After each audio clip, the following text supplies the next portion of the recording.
Cuando se leyó mi hoja de vida, hubo un tema que Vivian no se dio cuenta y no lo puso. Me puso el ingeniero. Yo creo que muchos de los aquí presentes hoy saben que mi profesión es ingeniero, porque después que uno pasa 35 años en un sector, mi verdadera y real profesión es asegurador, de la cual me siento muy satisfecho y muy orgulloso.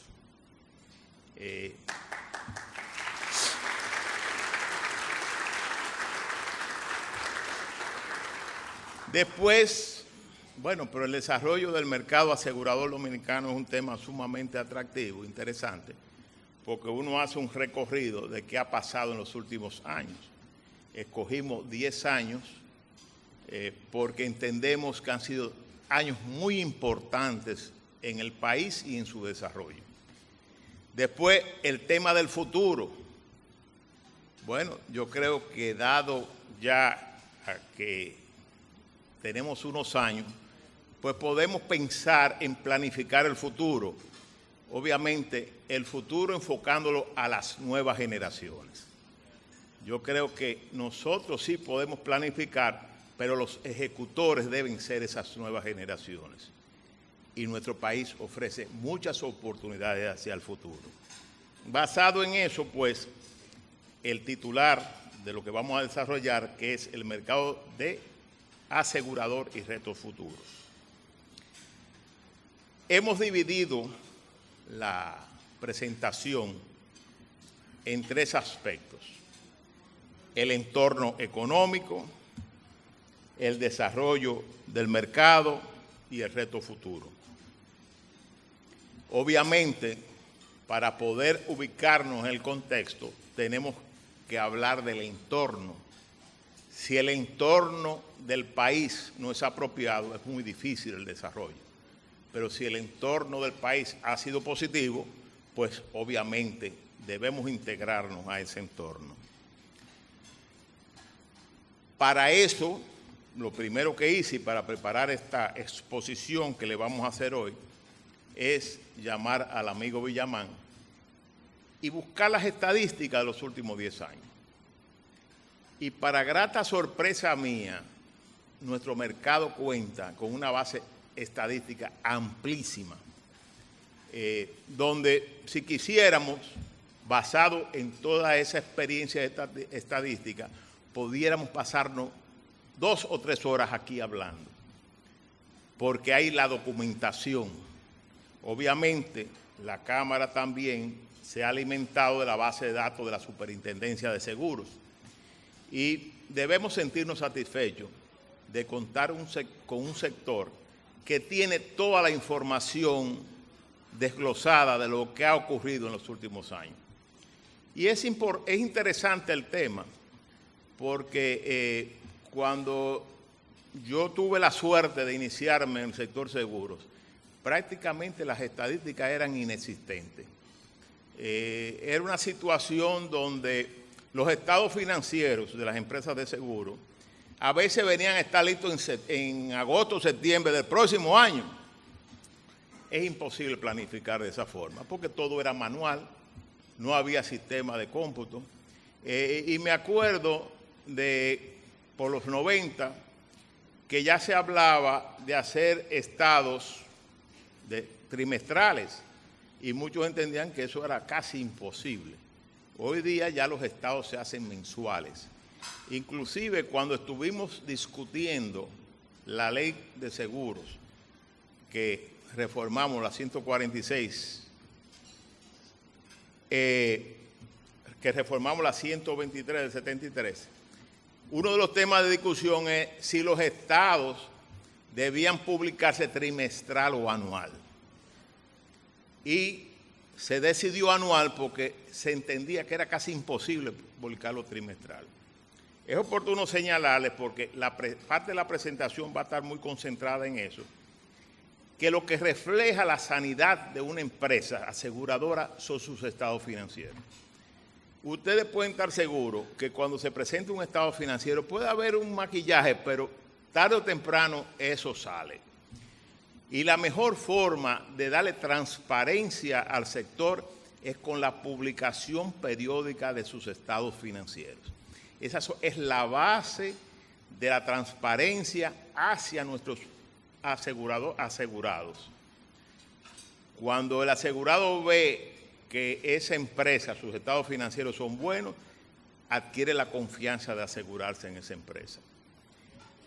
Por eso mi presentación va a estar basada en indicadores clásicos de un estado financiero: ingresos, gastos y finalmente utilidades. Vamos a ver brevemente, en una forma fácil, gráfica, sencilla, cuál ha sido ese comportamiento del sector en estos indicadores tan importantes.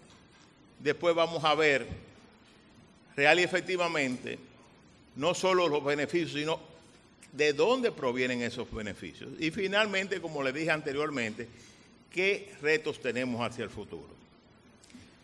Yo quiero y creo oportuno aclararles que estoy aquí en mi calidad de presidente de la Cámara Dominicana de Aseguradores y Reaseguradores, que mi análisis va a ser muy objetivo, sin hacer ningún tipo de conjeturas ni comentarios que no estén sustentados en los números.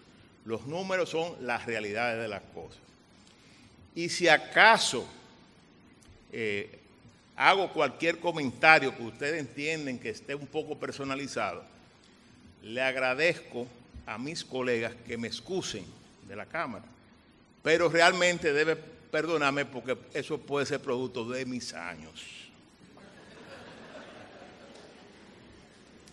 Sin más nada, vamos a comenzar a ver una serie de gráficos estadísticos de nuestro mercado.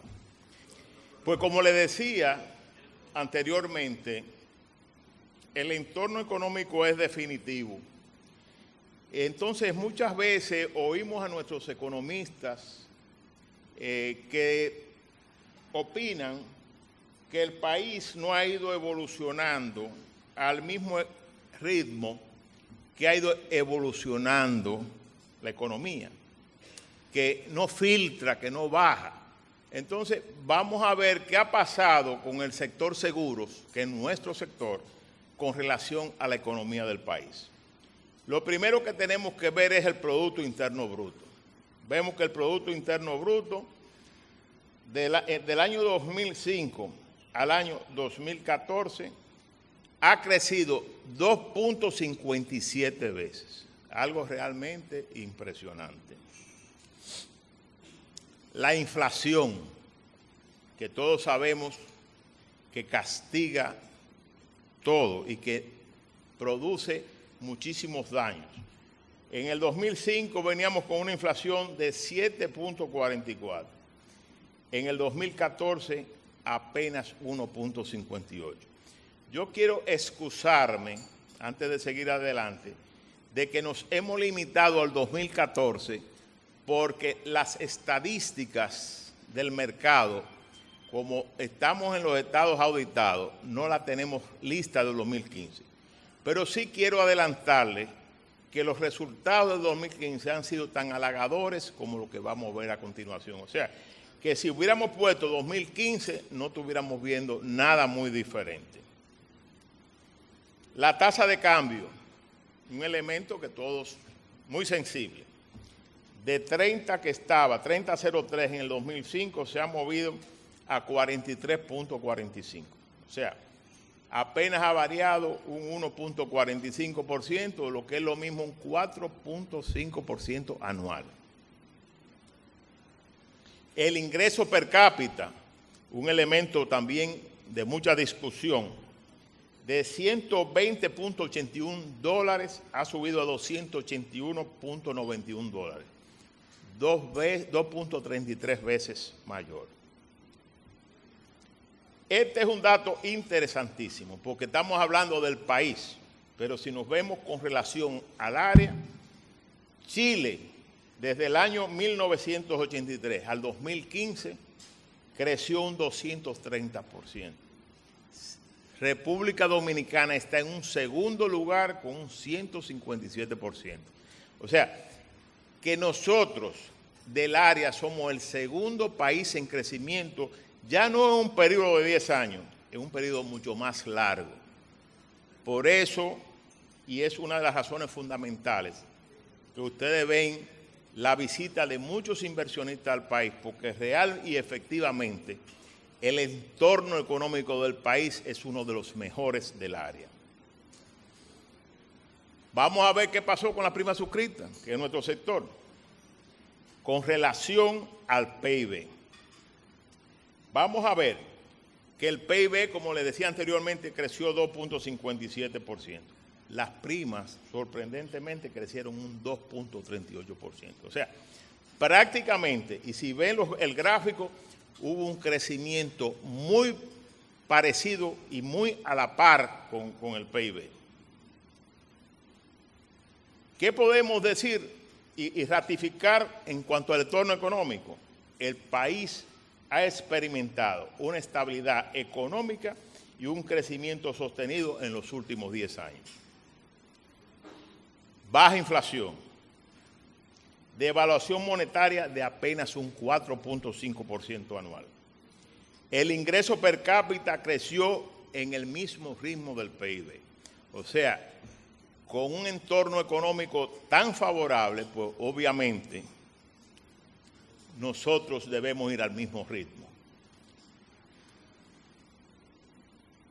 Vamos a ver ahora, ya como les señalaba en mis palabras previas, ¿qué pasa ya hacia adentro del sector asegurador? Ingresos, gastos, utilidades.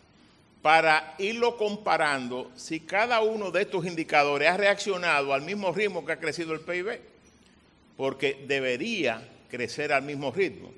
El indicador que ha estado por debajo o por encima, ha habido algún componente fuera de lo normal con relación a esto. Como les señalaba anteriormente, las primas suscritas han reaccionado positivamente en una forma sostenida. Observen cómo el gráfico se mantiene, no hay periodos donde la curva cambie de inclinación o de slope, como decimos los ingenieros. Las primas suscritas las hemos dividido en una forma intencional en personas y en riesgo, porque queremos saber e indicar y hacer resaltar de dónde es que ha venido el mayor crecimiento. La prima suscrita de riesgo apenas ha crecido un 2.20%, 2.20 veces. Sin embargo, y aquí viene el énfasis, personas ha crecido 3 veces lo que era en el 2005. Más adelante vamos a ver las razones de estos crecimientos más enfatizados en personas. Los ingresos de las inversiones, que como ustedes saben es el segundo renglón de ingresos de una aseguradora, variaron de 1.114 millones a 2.683, 2.41, muy similar a la inflación. Los ingresos totales, al igual, 2.38 veces. El ingreso total viene siendo la suma del ingreso financiero más el ingreso de primas. Ahora, vámonos al gasto. El costo de reaseguro, si ustedes ven ahí, está ligeramente por encima del PIB. Las razones las vamos a discutir más adelante. Pero fíjense que es un indicador que está por encima. Quiero señalarles que el costo de reaseguro tuvo un comportamiento de crecimiento precisamente hasta el año 2014.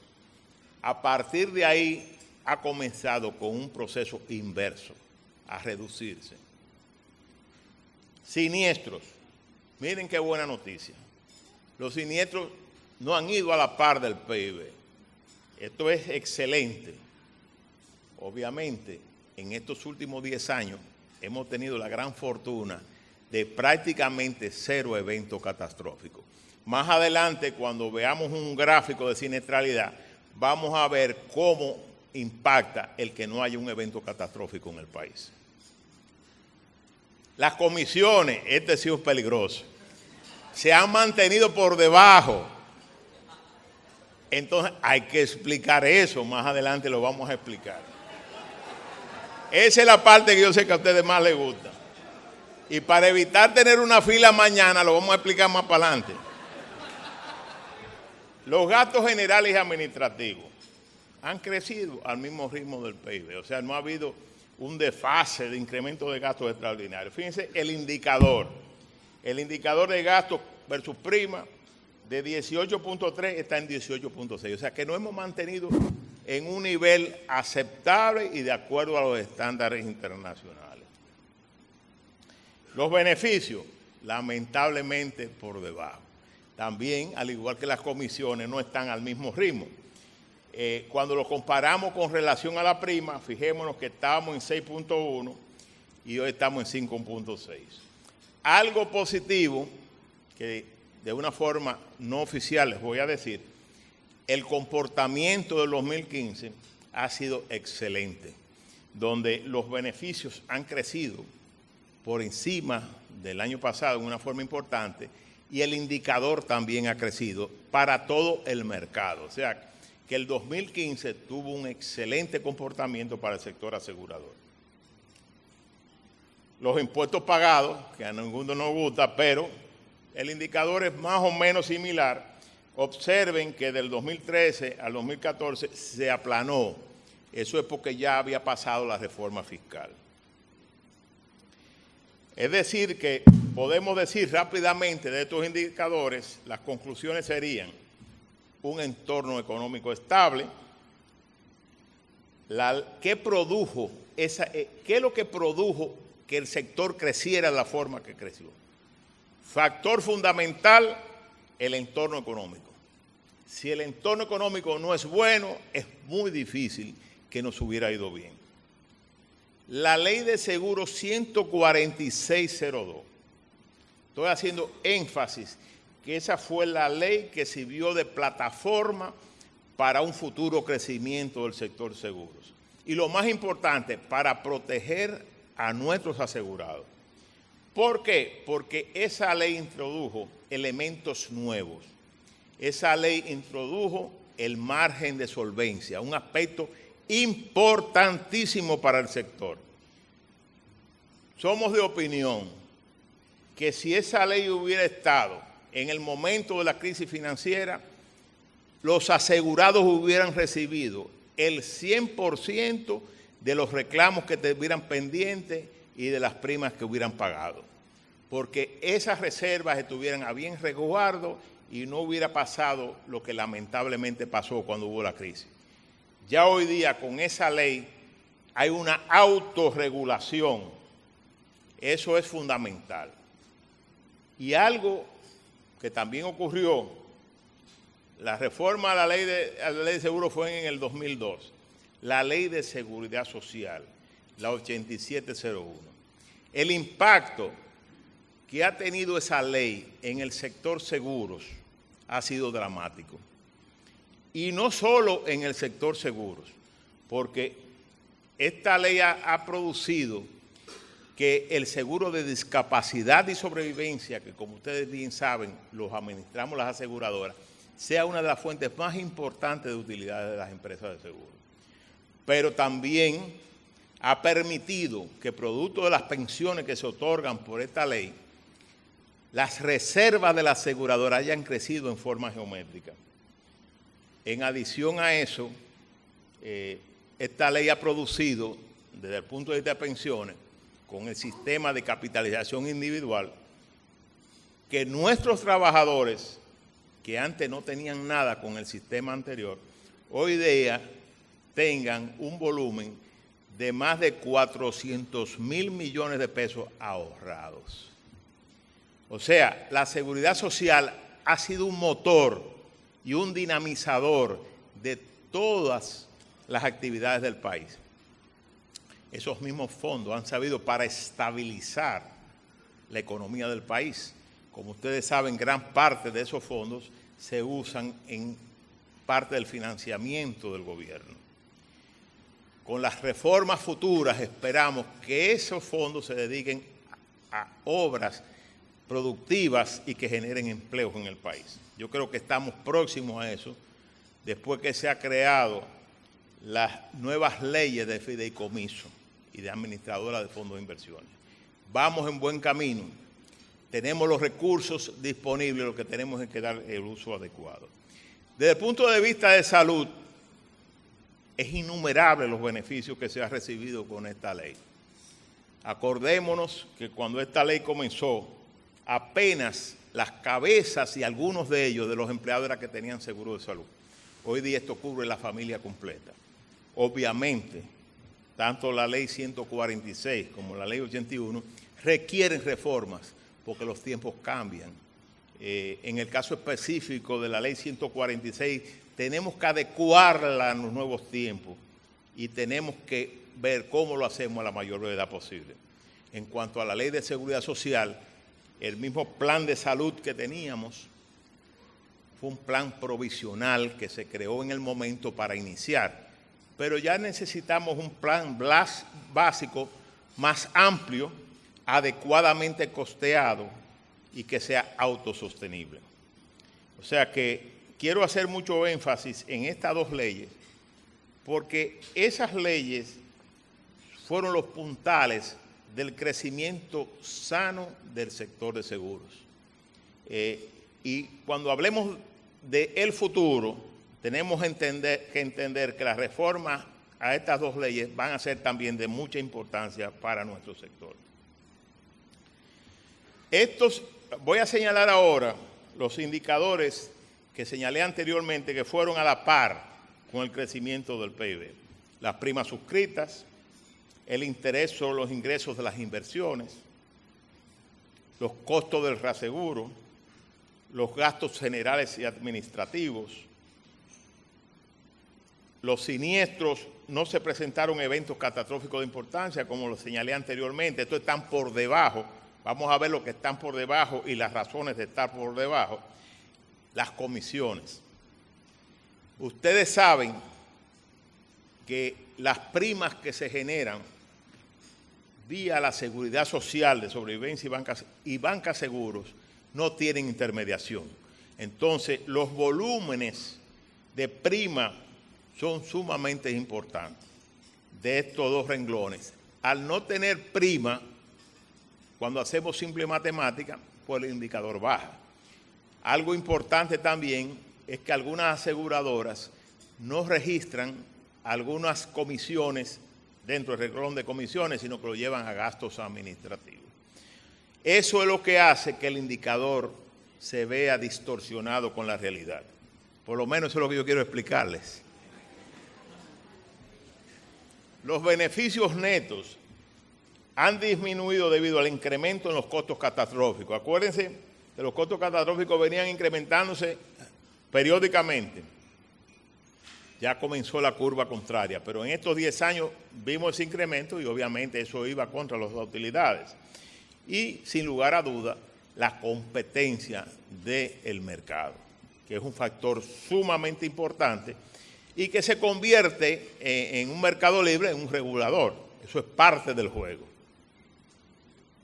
Ahora me voy a permitir analizarles de dónde provienen en nuestro sector las utilidades, porque hay mucha confusión con ese tema.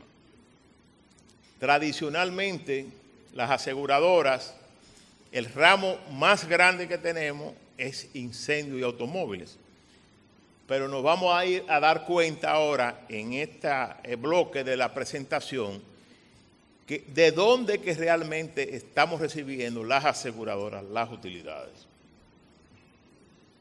Vamos a comenzar con el seguro de riesgo, que muchos le llamamos también de daños.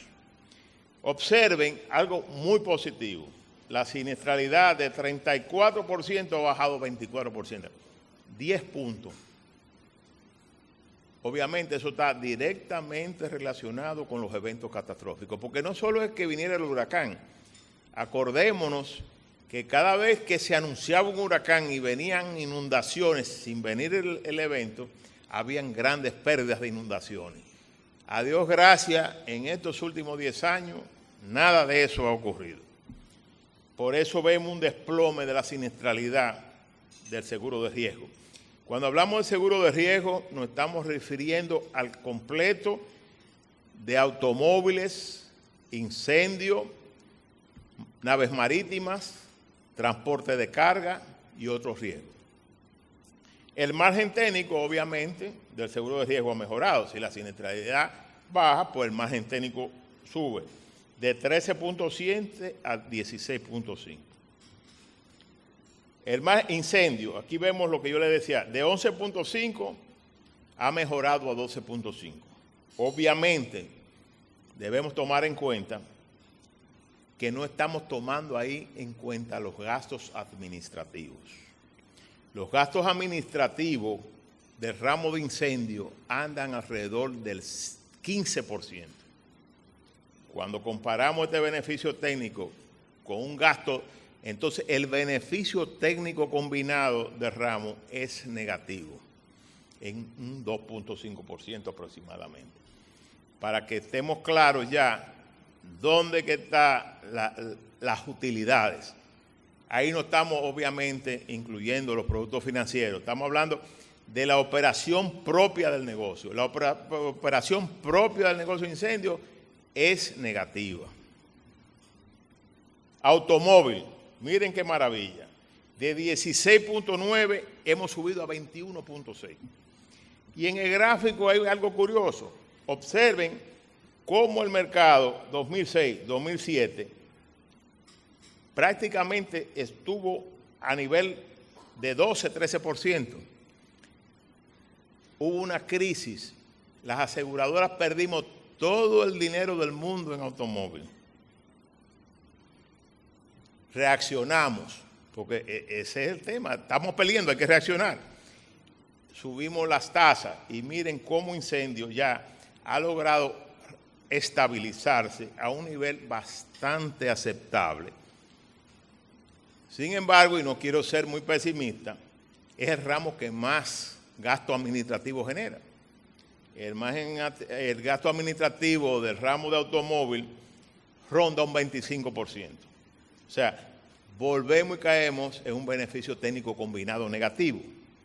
Estamos dependiendo ya de los productos financieros. Otro ramo excelente, de 7.2%, hemos subido a un margen de 18.2%. ¿Qué genera eso? En gran medida, las pólizas de todo riesgo contratista, que ustedes saben que el país en desarrollo, hay mucha construcción, han tenido muy buena siniestralidad. La póliza de transporte de carga, que muchos le llamamos marítimo, también tiene muy buena siniestralidad. La póliza de fianzas, que es un riesgo malo, pero con buena siniestralidad también.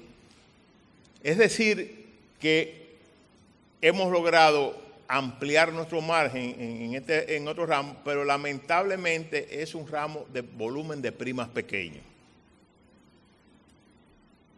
Entonces ahora nos vamos a ir a seguro de personas. Aquí vemos también algo curioso. Seguro de personas comenzó con una siniestralidad en el 2005 de 27%. Hoy día está en 40%. Ustedes pensarán que eso llama a preocupación. Sin embargo, lo que pasa en el seguro de personas es que la incidencia de la póliza de vida y discapacidad es tan fuerte y tan elevada que arrastra esa póliza el ramo completo. ¿Por qué se ha subido? Muy sencillo. La seguridad social comenzó, los afiliados y los asegurados no conocían el sistema comenzó a madurar y la gente comenzó a reclamar. Acordémonos que uno de los temas de la seguridad social es los 2 años de prescripción y todo el mundo comenzó, y ya hoy día todo el mundo sabe que tiene una póliza de vida y que si fallece puede ir al sistema de seguridad social a buscarla. Entonces, obviamente, la parte que no llama a preocupación es que hay una estabilidad. Del 2009 para acá, esa siniestralidad se ha mantenido, lo cual nos indica que sigue siendo una siniestralidad muy adecuada. El margen técnico de 41% bajó a 25%. En pocas palabras, ya hay una estabilidad de la seguridad social y eso produce ese efecto. Pero todavía un margen de un 25%, señores, es muy bueno. Sobre todo que, como todos sabemos, el seguro de personas, el gasto administrativo es muy bajo. O sea, hablábamos del 15, del 25. Yo creo que podemos hablar en seguro de personas de un 10%, tomando en cuenta los overheads de cada compañía. O sea que estamos hablando de un margen de un 25 menos un 10, de un 15% ya de utilidades de la operación propia del negocio. El beneficio técnico combinado es positivo en el ramo de personas. Aquí vemos el colectivo de vida, pues ya vamos a segmentarlo porque como personas es vida individual, colectivo de vida, accidentes personales, salud, pues pudieran decir, no, pero no, vamos a ver qué pasa con el colectivo de vida y ustedes van a ver que el colectivo de vida es el ramo del gran volumen hoy y el que está arrastrando todos los indicadores. De 54 bajó a 31, producto de lo mismo que yo le comentaba anteriormente. Aquí vemos, para separar, y cogemos la siniestralidad de discapacidad y sobrevivencia y la siniestralidad del colectivo de vida. Y vamos a ver el comportamiento que lo que está alando la siniestralidad es simplemente la sobrevivencia. Ese es el tema, ahí que está el tema. Pero hay algo más importante de este ramo. Fíjense ustedes cómo las reservas de 40 millones que tenían en el 2005, hoy día están en 4.609 millones. O sea, un crecimiento geométrico de reservas.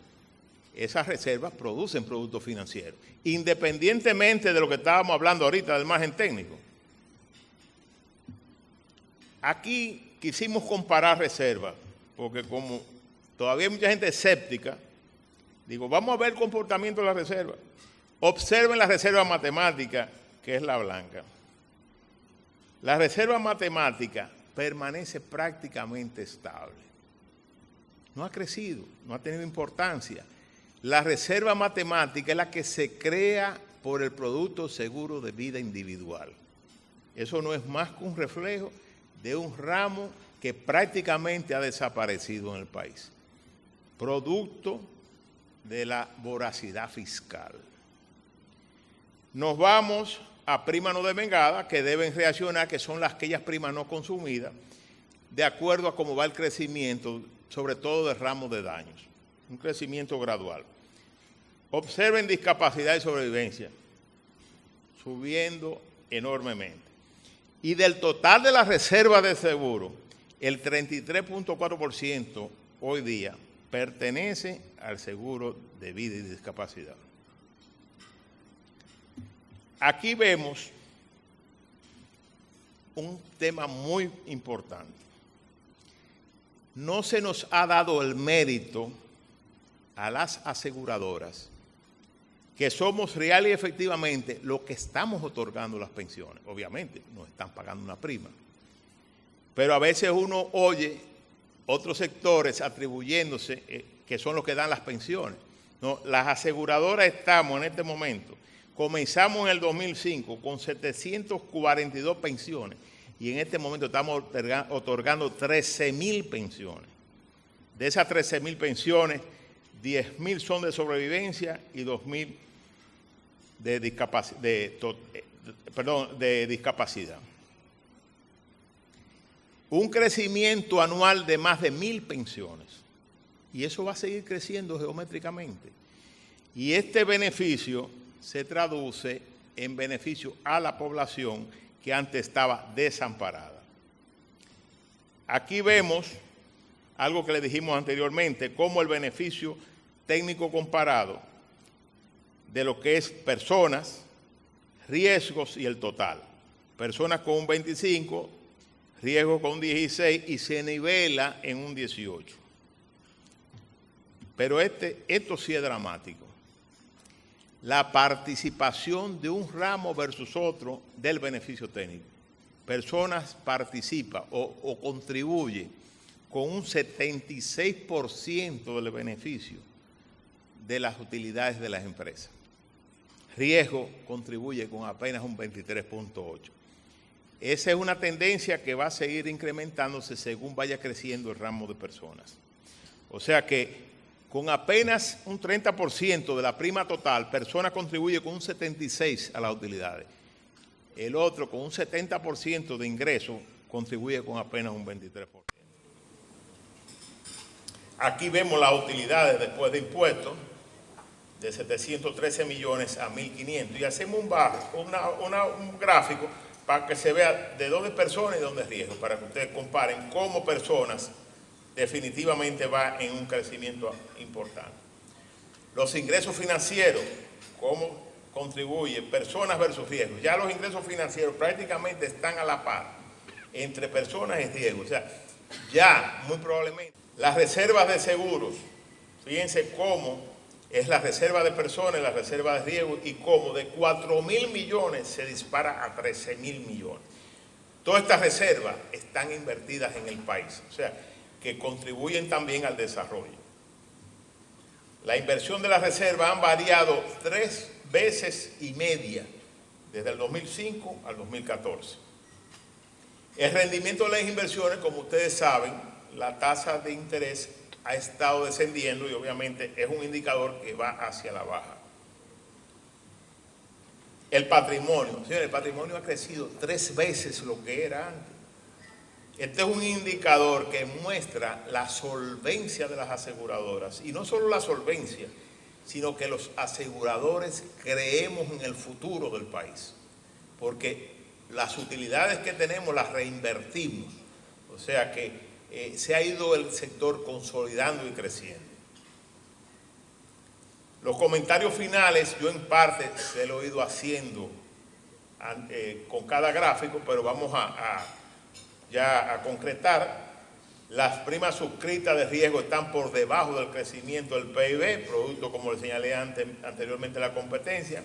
Las primas suscritas de personas han crecido muy por encima del PIB debido al seguro de vida y discapacidad y banca seguros. Este es un tema importante. La banca seguros está creciendo en una forma sumamente importante en el país y contribuye no solo a las utilidades de las aseguradoras, sino a las utilidades no financieras de la banca. La banca seguros puede estar facturando en este momento alrededor de 2.000 millones de pesos y el seguro de vida y discapacidad cerca de 4.000. O sea que estamos hablando de que el componente de estos dos ingresos en los 36.000 o 34.000 millones de pesos del sector son sumamente importantes. El margen técnico de riesgo se ha incrementado por ausencia de siniestros catastróficos, lo comenté anteriormente. El margen técnico de personas se reduce considerablemente debido al incremento de la siniestralidad en seguro de vida, discapacidad y indemnización de pensión en la seguridad social. La masa de reserva del ramo de personas se incrementa aceleradamente debido a las reservas específicas que se crean como consecuencia de siniestros generados por pensiones a valor presente. O sea, cada vez que hay un siniestro de una pensión, hay que llevar a valor presente ese siniestro y eso se constituye en una reserva adicional. El volumen de las pensiones que se están otorgando las aseguradoras crece geométricamente. La participación en el beneficio técnico de personas es predominante. El beneficio técnico combinado del ramo de riesgo es negativo. El ramo de personas se convierte en el soporte principal de las utilidades netas de las aseguradoras. Esto no deja de ser preocupante, porque el sector puede estar dependiendo de uno o dos de sus ramos y lo ideal es que haya una distribución más pareja y que las utilidades fluyan tanto de riesgo como de personas. O sea que debemos concentrarnos porque hay que mejorar la rentabilidad de riesgo de forma tal de equilibrar más las utilidades. En cuanto al futuro, Obviamente ya se ha mencionado mucho aquí la reforma a la actual ley de seguro 14602, la cual sin lugar a dudas ha quedado obsoleta y desfasada a nuestra realidad. ¿Qué persigue esta nueva reforma? Aumentar la solvencia de las aseguradoras, adaptarla a los nuevos tiempos,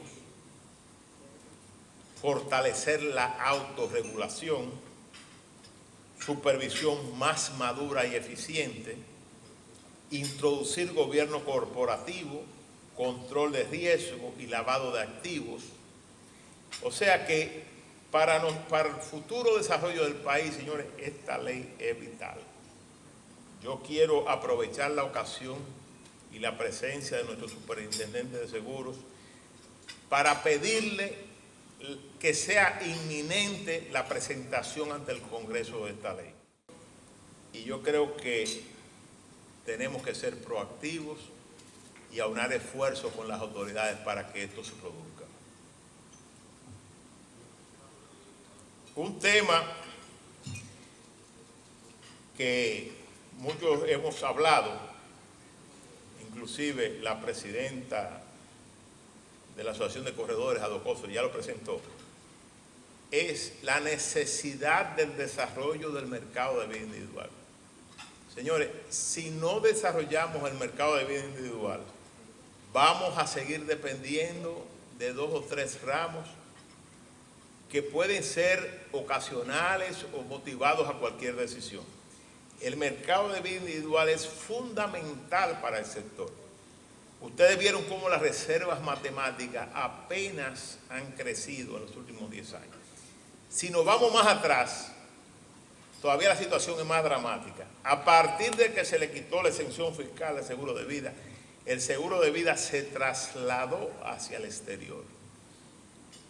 Se estima ligeramente, cálculos conservadores, que debe haber un volumen de reservas invertidas en seguro de vida de dominicanos residentes en el país que superan los $2.000 millones. Ese dinero estuviera hoy día invertido en nuestro país. Además, no representa ningún sacrificio fiscal para el Estado, porque no hay ingresos vía fisco. Y estas reservas, moviéndose en el país, dinamizando el país, sería mucho más positiva. Este es otro tema donde ya nos vamos a poner viejos con él y que hemos pedido el apoyo del gobierno sin que hasta la fecha lo hayamos logrado. Inclusive, en una feliz ocasión de un aniversario de la Superintendencia de Seguros, nos informaron que lo iban a eliminar el impuesto, pero lamentablemente no lo logramos porque la reforma no lo contempló. Puede que exista una reforma próxima. Esperamos que se tome en cuenta este clamor del sector, porque este es un segmento vital para el desarrollo futuro del sector. La sustitución del impuesto selectivo del consumo por el interés. Señores, el único país del área donde el seguro tiene un impuesto selectivo al consumo es este. Es absurdo que el seguro, que no es un artículo de lujo, tenga un selectivo al consumo.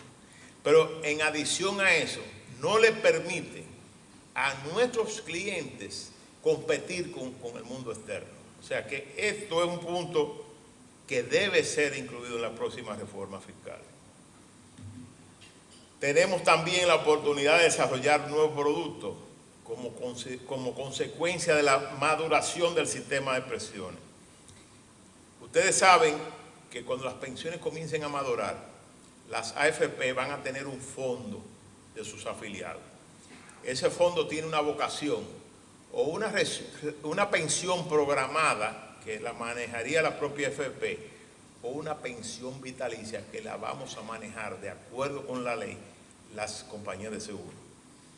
Esto es un mundo. En Chile, para decir un ejemplo, de las primas del sector asegurador, el 70% de las primas provienen de las pensiones vitalicias, de las pensiones. O sea que tenemos que preparar el mercado para poder aprovechar esta gran oportunidad que va a comenzar a presentarnos. Tenemos que crear patrimonios fuertes para soportar este crecimiento de las pensiones vitalicias.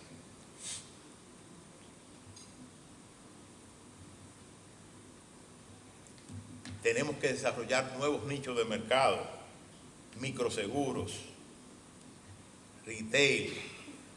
Yo creo que todos sabemos la necesidad de que el seguro comience a penetrar. Algo importante es que vía la banca seguros ya se están emitiendo volúmenes importantísimos de pólizas pequeñitas de 20 pesos, de 30 pesos, pero que van a proteger a una población que no tiene la capacidad económica de comprar pólizas más caras. O sea, la banca seguro ha servido para penetrar a esos sectores y no digamos que no estamos cuidando ese sector del microempresario o del microinversionista, no, estamos atentos, se están desarrollando productos y el mercado nuestro ya hoy día está atendiendo esos segmentos. El retail, también sumamente importante. El desarrollo de nuevos canales de distribución. Señores, no podemos quedarnos atrás. Tenemos que usar el Internet como un canal de distribución, los grupos de afinidad. Y obviamente, ante todos estos componentes, es sumamente importante que la nueva ley de seguros lo contemple. Tenemos que aumentar la penetración del seguro frente al PIB. Sigue siendo muy baja. Cuando la comparamos con el área, para el 2014 representa 1.20 versus 3.10. Ocupamos el lugar 16 con relación a Latinoamérica, lo cual representa una oportunidad de negocio. O sea, lo que han hecho los amigos del área lo podemos hacer nosotros. Tenemos que ver cómo ese indicador sube y creo que hay una gran oportunidad vía los diferentes canales de distribución de llegar a ese cliente. Por último, una reflexión. Como hemos podido ver, tenemos un mercado asegurador fuerte y sano, que ha crecido a la par del crecimiento económico. Tenemos grandes retos futuros que debemos enfrentar unidos todos los actores del sistema para seguir siendo parte del motor de desarrollo del país. Muchas gracias.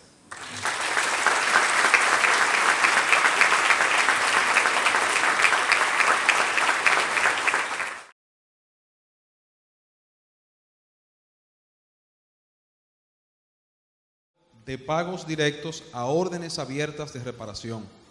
Esto ha repercutido en la percepción negativa del cliente al sector, tanto el corredor y asegurador, por la deficiencia de los talleres y falta de piezas de los concesionarios.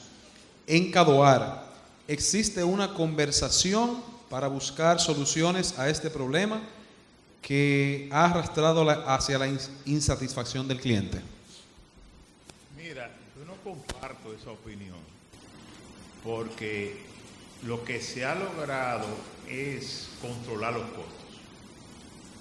Si nos fuéramos al modelo, inclusive ustedes pudieron ver en el tema de la siniestralidad, cómo la siniestralidad estaba en apenas un 12% y el margen técnico, y ha subido a un 16%. La siniestralidad ha bajado. Producto, y lamentablemente yo no lo dije en mi presentación, no solo el aspecto de tasa, sino de control del reclamo. Ustedes saben mejor que nadie que el costo de un reclamo, cuando era abierto, estaba abultado en un 50 o un 60%. ¿Por qué? Porque había una cadena de corrupción. O sea, ustedes saben muy bien que los clientes iban, algo que se ha superado, al taller, y lo primero que le decían al dueño del taller: mira, no me cobre el deducible. Y el dueño del taller feliz de la vida decía: oh, sí, no hay problema. Pero le subía el costo a la reparación un 20 o un 30%. ¿Quién lo pagaba? No éramos nosotros las aseguradoras, era el cliente que pagaba eso por la vía del incremento de prima. O sea, desde mi punto de vista, el mayor logro que hemos tenido las aseguradoras es el control del reclamo de automóviles. Y muy por el contrario de la persona que hizo esa pregunta, cuando nos vamos a las encuestas, los niveles de satisfacción de los usuarios son altísimos. Estamos hablando de que el nivel de satisfacción de un usuario anda por un 90 y pico %, que no es normal en un reclamo. O sea que yo creo que muy por el contrario, el control total del reclamo por parte de la aseguradora lo que ha hecho es beneficiar al usuario. Muy bien, otra pregunta va en los seguros de vida. Si bien sabemos, nuestro amigo Villamán, como siempre comparte sus estadísticas en el sector, Villamán tiene una presentación que siempre ha compartido sobre cómo el seguro de vida local, parte de lo que usted conversaba hace un momentito en su presentación, cómo ha decrecido de $20 millones a apenas unos 2-3 millones de dólares en los últimos años, en las últimas 2 décadas, por el tema del impuesto. Si eliminando el impuesto, Caduar tiene proyecciones de, por lo menos en los próximos 10 años, ¿dónde se podría colocar esa producción nacionalmente? O sea, en números, ¿a cuánto crecería? Bueno, yo les voy a dar de información. Yo estimo que las ventas de seguro de vida radicadas fuera del país anualmente ascienden a cerca de $3 millones. O sea, nada más hay que hacer las proyecciones y nos vamos a dar cuenta de que es impresionante.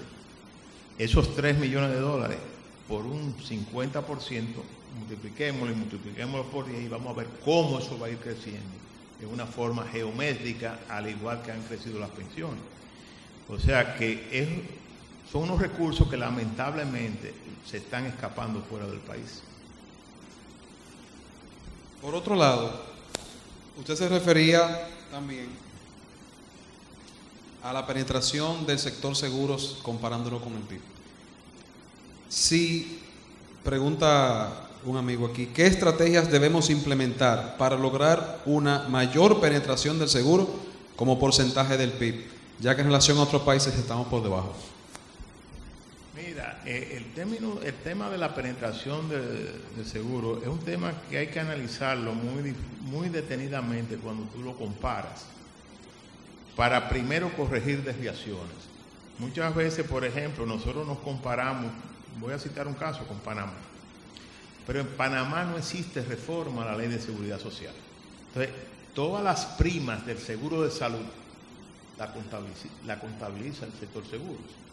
Todas las primas de pensiones la contabiliza el sector seguro. O sea, que habría que ajustar y comparar peras con peras y manzana con manzana. Con esto no quiero decir que real y efectivamente haya la oportunidad, pero también debemos entender que el ingreso que tiene el dominicano promedio no es adecuado para permitirle hacer inversión en seguro. Cuando tú tienes que un porcentaje elevadísimo de la población nuestra gana un salario mínimo, la oportunidad de invertir en seguro es mínima. Entonces, es un trabajo que hay que hacer. No es que no exista la posibilidad, porque también hay un mercado no formal que necesita seguros.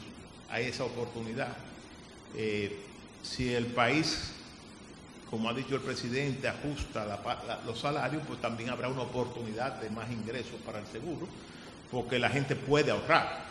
Pero lamentablemente, el que hoy día gana 8 o 10 mil pesos, tú pedirle que coja 1,000 pesos para un seguro no es fácil. O sea que hay una serie de componentes, pero nosotros los aseguradores tenemos que irnos al retail, a la venta masiva del seguro, a canales no tradicionales. Ahí es que está la oportunidad. Hay mucha oportunidad, porque acordémonos que el sector no formal puede rondar un 50%, tiene necesidad de un seguro de salud, tiene necesidad de un seguro, y el ingreso per cápita de ese sector no es bajo. Se dice que es mayor que el del formal. O sea que hay la oportunidad. Vuelvo a insistir, y estoy insistiendo mucho en el tema de la ley de seguro, porque la ley de seguro debe flexibilizar el aspecto de intermediación, porque los canales de distribución masivos se comportan diferente a los tradicionales. Entonces hay que crear algunas figuras a nivel de la intermediación que faciliten desde el punto de vista de que no se pierda el control sobre las ventas de esos seguros masivos. Y finalmente, dos preguntas en uno que se parecen. Cadoar tiene proyectado cuáles serían los números o resultados financieros de las aseguradoras, quizás un número en general, o qué tanto podrían incrementar al cambiar el ISC por ITEVIS para fines de compensar. Y con el mismo tema de impuestos, la segunda pregunta ahí, ¿ven posibilidad en Cadoar de que en un próximo pacto fiscal, ya en un próximo periodo gubernamental, se realicen las instrucciones actuales que tenemos en impuestos en el sector? La parte del impuesto, hay cierta confusión, porque el gran beneficiado del cambio del impuesto selectivo al consumo a ITEVIS es el asegurado, es la empresa. Lo que vamos a poner la empresa en mejor posición de competir con el área. Obviamente, si yo soy empresario y el costo del seguro me está costando un 16%, y ese costo yo logro eliminarlo porque lo compenso, probablemente yo esté mejor asegurado. O sea que pudiera estimarse de que el asegurado pudiera incrementar su grado de aseguramiento en aproximadamente un 10%. Con relación al tema de los impuestos y selectivo al consumo, el seguro de vida, yo creo que realmente la gran oportunidad la vamos a tener, porque hay mucha conciencia de parte del gobierno, de parte de las autoridades, de parte de inclusive de las autoridades de impuestos internos, de que no tiene sentido el régimen impositivo que hoy tiene el sector. Estamos seguros que con el apoyo de la autoridad vamos a lograrlo. Bueno, hasta aquí la sesión de preguntas y respuestas. Damos las gracias a don Nino por haber estado aquí y a todos ustedes por acompañarnos.